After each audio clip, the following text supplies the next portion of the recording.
Petit vainqueur et je perds la guerre.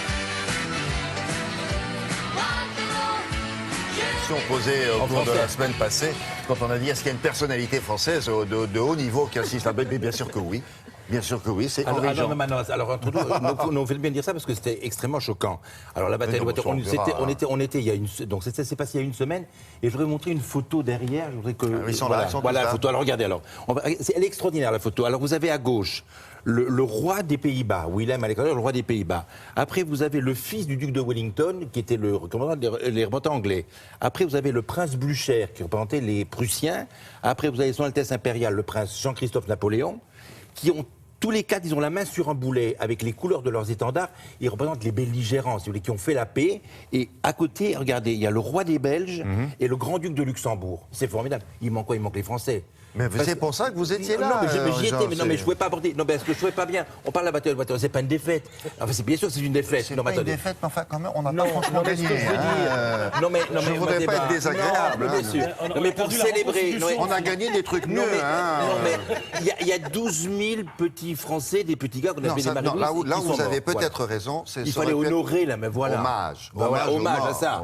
Il y en a 12 000 qui sont morts sur le champ de bataille. Des gosses, c'était des gosses, des petites Marie-Louise.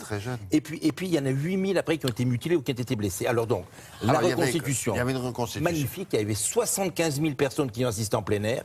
Il y avait 6 000 personnes sur les lieux même de la bataille. C'est ça que ça donnait une émotion particulière, qui ont reconstitué la bataille en 2 jours. Est-ce qu'il y avait un commentaire? Est-ce qu'il y avait quelqu'un qui disait... Il y avait 2 personnes qui commentaient en direct. En ce moment, la garde...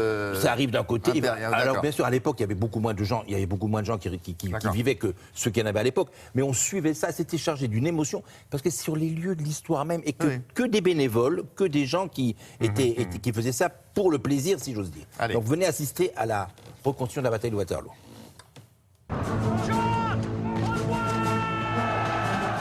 Waterloo, c'est la bataille la plus connue dans le monde. Je suis en train de me préparer à monter à cheval avec mes soldats. Que va-t-il advenir de cet homme au destin exceptionnel? Être ici, c'est une manière de célébrer la paix en Europe. On est à Waterloo, à quelques kilomètres de Waterloo, sur le champ de bataille de Mont-Saint-Jean, et vous êtes à côté du palais impérial.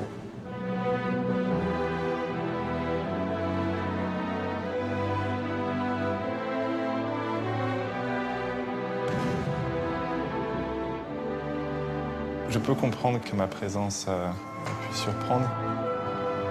J'ai souhaité être présent à Waterloo pour rendre hommage à l'héroïsme des soldats français.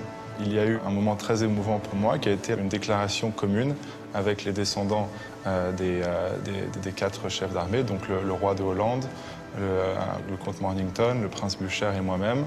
Une déclaration de paix en Europe et de réconciliation.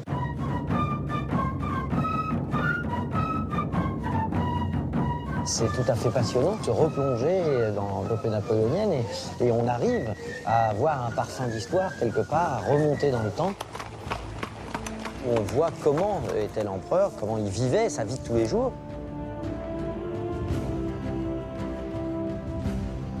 Nous avons le chapeau que nous portait Napoléon à la bataille de Waterloo. Nous avons aussi son nécessaire de campagne, son portefeuille.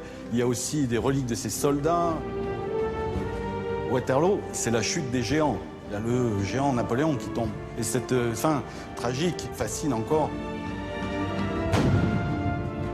Après la bataille de Waterloo, Napoléon prend la berline qu'il attendait ici, dans cette ferme du Vieux Caillou où nous nous trouvons. Il repart en direction de Paris, où il va abdiquer le 22 juin 1815 à l'Élysée, dans le Salon d'Argent.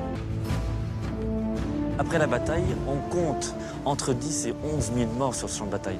Lorsque les habitants ont été évacués au moment des combats, ils ne s'attendaient pas à voir un spectacle de désolation comme celui-ci. Commémorer Waterloo, c'est une manière de célébrer la paix en Europe dans un esprit de réconciliation. Les commémorations et les reconstitutions vont attirer plus de 200 000 spectateurs, ce qui est énorme. Ça montre que les gens ont le besoin et l'envie de se rappeler et de se remémorer le passé et leur histoire.